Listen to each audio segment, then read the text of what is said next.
c'était un petit avant-goût, hein, parce que le temps file. Donc, ça vous donne une idée des électropicales. Donc, on quitte les podiums et les dance floors pour l'univers plus intimiste à présent, mais tout aussi intense du théâtre. Émilie Magnan, bonsoir.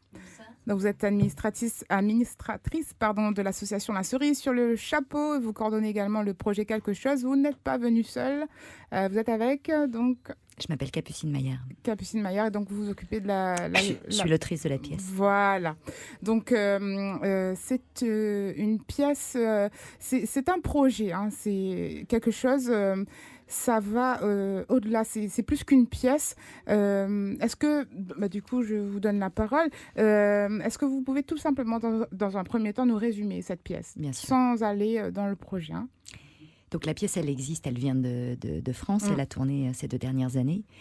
Et c'est une pièce qui traite de l'inceste, sujet extrêmement tabou, extrêmement difficile à aborder, et qui a la particularité d'être une pièce drôle et émouvante, qui met en scène 4 femmes qui se sont rencontrées dans un groupe de parole et qui ont juste eu envie d'aller boire un godet hors contexte. Alors un godet, d'aller boire un petit verre, quoi. Un petit coup. Profiter de la fête de la musique pour se dire on pourrait peut-être se voir un peu sans le cadre. Et la pièce commence en fait à ce moment-là. C'est la soirée de ces femmes-là qu'on va partager avec elles. Il se trouve que l'une des jeunes femmes a les clés d'un bar qui est fermé et propose à ses nouvelles copines ce truc qui, à mon avis, on aurait du mal tous à refuser, la possibilité d'aller passer la soirée dans un bar fermé. Et plein de choses vont se dire, vont se partager. C'est un spectacle qui parle de sororité, en fait. Je ne le savais pas au moment où j'écrivais la pièce. Comment est-ce que quelle est la force particulière que les femmes peuvent déployer face aux épreuves en général, à cette épreuve-là en particulier? Comment elles peuvent se tendre la main? Comment est-ce qu'elles peuvent s'aider à avancer dans la vie?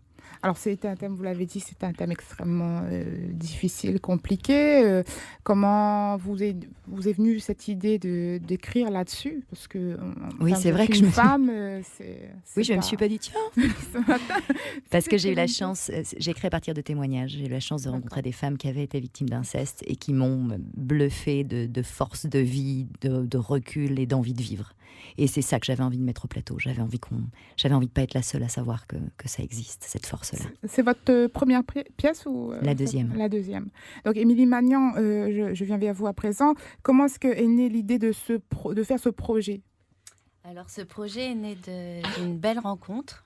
C'est ce qui nous anime beaucoup à La Cerise, parce que l'association La Cerise sur le chapeau est intimement liée au café culturel La Cerise. Et l'objet de nos 2 lieux est le même. C'est-à-dire que nous, on aime se servir de l'objet artistique comme un vecteur social pour créer du lien. Donc, on a saisi cette opportunité. Notre association, on cherche toujours des nouveaux publics, des nouveaux projets. Et je connaissais le travail de Capucine Maillard.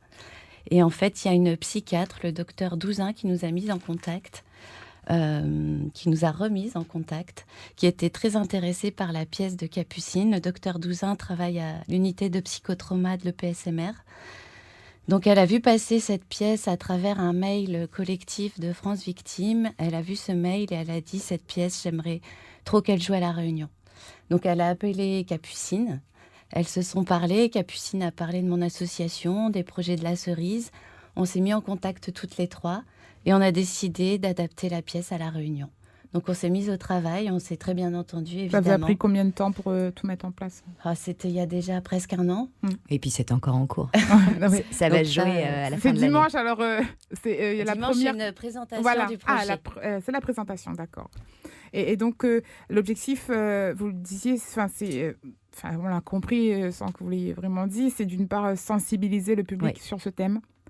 Oui, c'est ça. Et la grande valeur ajoutée de ce projet complet, c'est que on joue la pièce, on l'adapte ici à l'île de la Réunion avec la collaboration de Dominique Carrère, qui est un homme merveilleux qui apporte toute sa sensibilité, toute sa connaissance de la Réunion pour que la pièce puisse... Petite question, ce sera en créole ou en partie, en français, en créole? En partie. D'accord. On va mailler comme ça les langues et les références. Et donc c'est un projet pour le tout public. La pièce va être représentée dans les théâtres et par ailleurs pour des scolaires. Les lycéens qui auront vu la pièce, ensuite on ira les voir dans leur lycée et on va leur proposer des ateliers de théâtre forum sur la libération de la parole. En fait, on sait qu'en moyenne, une victime d'inceste, d'agression sexuelle dans son enfance va mettre 16 ans à parler. à parler. Ça veut juste dire de commencer à le dire, pas d'être accompagné, d'aller voir un psy ou de déposer plainte. On sait que dans tout ce temps-là, il y a énormément de souffrance et on sait aussi que dans ce temps-là, il y a aussi des sortes de reproductions de schémas, qu'on retrouve de la violence conjugale, qu'on retrouve, qu'il y a une espèce de choses comme ça terribles qui se met en œuvre. Ce que voulait le docteur Douzin, c'était de se dire, mais est-ce qu'on pourrait pas essayer d'aller leur parler plus tôt, d'essayer de réduire ce délai de prise de parole. Donc on va travailler en lycée sur la question de la libération de la parole et finalement au-delà de la question de l'inceste, quelles que soient les difficultés qu'on endure, les douleurs, les souffrances que l'on a à traverser, plus tôt on en parle, plus tôt on peut être accompagné et espérer avoir peut-être une autre vie. Et Émilie Magnan, du coup, c'est un thème, vous n'avez pas eu de mal à trouver des financeurs, il faut le dire ça comme ça. Au contraire, le projet est très bien accueilli oui. et ça nous donne encore plus la fleur au fusil. On a pu commencer le projet parce qu'on a eu des premiers soutiens financiers.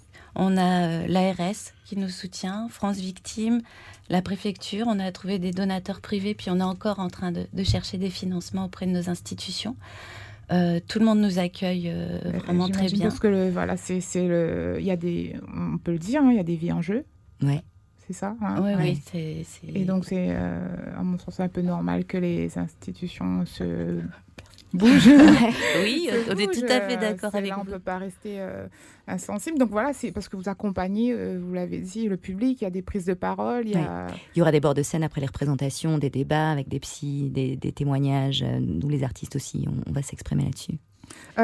Donc la pièce ne va pas être jouée que dans les théâtres. Elle va être jouée que dans les théâtres, mais les scolaires viendront aussi les voir dans les théâtres. D'accord, je pensais que vous alliez aussi dans les lycées. C'est les ateliers qui auront lieu dans les lycées. D'accord. Et les gens qui recueilleront la parole de ce public, que ce soit les adultes ou pas les enfants vraiment, mais les ados, ce sera... Alors c'est l'unité, voilà, c'est l'unité de psychotrauma de Noé, qui est sous la responsabilité du docteur Douzin et tous leurs partenaires associatifs. À l'EPSMR de Saint-Paul. Exactement, oui, tout à fait. D'accord. Ça, c'est vraiment leur travail. On reste à notre place. Nous, on n'est pas psy, mais par contre, avec les outils du théâtre, on peut en tout cas inciter à libérer la parole et puis transmettre un message de désir de vivre, quelque chose de positif. Alors, cette pièce, vous l'avez donc jouée en métropole. Oui. Est-ce que c'était sur le même concept Non, c'était uniquement la pièce. D'accord. Et est-ce que vous avez eu des retours? Est-ce que les gens sont venus vous voir? Oui, on a eu des retours bouleversants.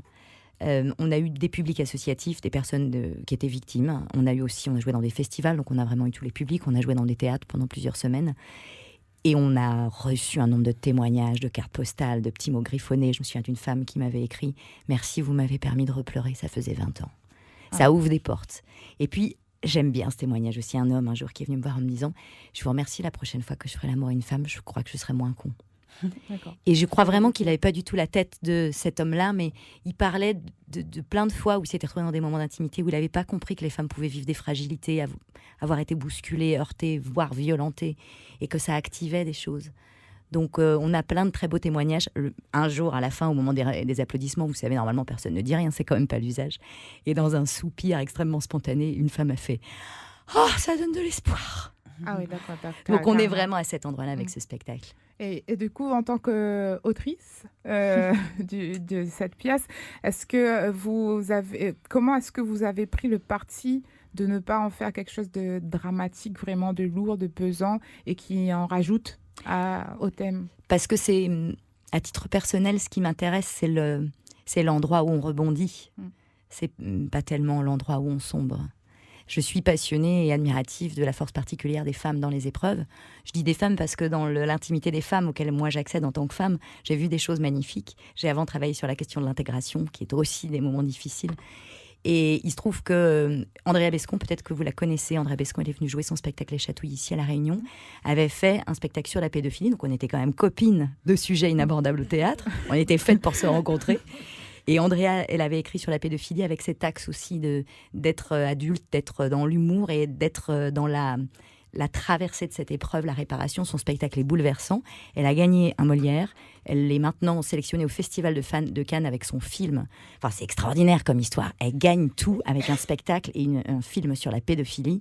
Et donc, c'est magnifique de voir. Vous savez aussi que c'est une période comme ça depuis 1 an, 2 ans, les MeToo, etc. La question des agressions sexuelles est devenue plus publique, plus centrale. Et je pense, à titre personnel, et je sais que je le partage avec Andrea, que c'est pas l'axe de la culpabilisation ou de la violence le nôtre. C'est vraiment celui de dénoncer, certes, mais surtout de parler des solutions, de donner de l'espoir, de la force. C'est surtout la résilience qui est Bien au cœur sûr. en fait de la pièce de théâtre. C'est le Tout terme à que fait. vous n'avez pas du tout employé. C'est vrai, c'est marrant d'ailleurs parce qu'en plus on est invité au Congrès mondial de la résilience pour présenter la pièce. Alors, Émilie Magnan, donc vous disiez, vous êtes toujours en pleine préparation, c'est en train de se faire. Projet en construction. Voilà. Qui sont les 4 actrices qui vont porter Eh ben, je le dirai dimanche. Ah, voilà. Je Donc, voilà. garde la surprise. Le dimanche, on le dit bien, c'est la présentation du spectacle et non pas C'est spectacle. une lui-même. lecture. Une lecture. Donc D'un c'est petit pour extrait. c'est un teasing, on va dire. C'est ça. C'est ça. Je voulais juste dire qu'il y a un homme aussi qui joue dans cette pièce. Ah, il Ouais, aura un qui rôle est super. C'est fondamental. un homme bien dans la pièce. Donc, oh là là, le temps passe extrêmement vite. Merci, Émilie Magnan, Capucine Merci. Maillard, d'être venue nous parler de cette pièce. Belle surprise de nous avoir emmené l'autrice. Donc, la présentation du projet, je le rappelle, ce sera ce dimanche à 18h à la Cerise. C'est à Saint-Paul. Est-ce Oui. que c'est gratuit? C'est gratuit, mais c'est sur réservation. Sur réservation, donc. Donc à info@lacerise.re.